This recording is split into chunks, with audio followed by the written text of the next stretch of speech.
Gikondenar sa Commission on Human Rights ang brutal nga pag-ambush patay kagabi kanhi Assistant City Prosecutor Mary Ann Castro. Mulusad sila og investigasyon sa nahitabo. Mubalik si Nico Sereno sa kinatibuk-ang detalye. Hugot nga gikondenar sa Commission on Human Rights ang duguon nga pagpatay kang Prosecutor Mary Ann Castro. Gihulagway nila walay katungod ang si Bisan Kinsa nga mukutlo sa kinabuhi sa laing tao. Atong gi-condemn ang pagpusil patay kay Fiscal Castro. Walay si Bisan Kinsa nga tao nga pwede mukutlo sa kinabuhi sa usa ka tawo. Subay sa nahitabo, mulusad ang CHR og investigasyon sa insidente.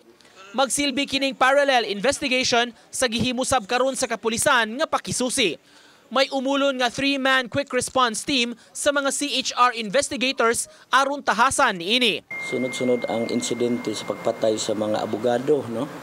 So kabalo sad ta nga ang legal profession is necessary para sa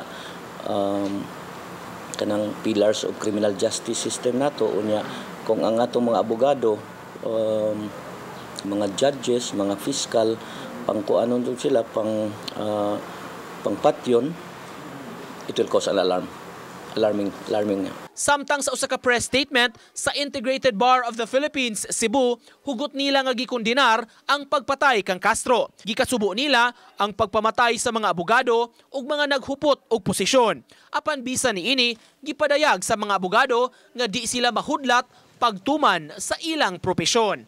Uban ni June Solon, Nico Sereno, Balitang Bisdak.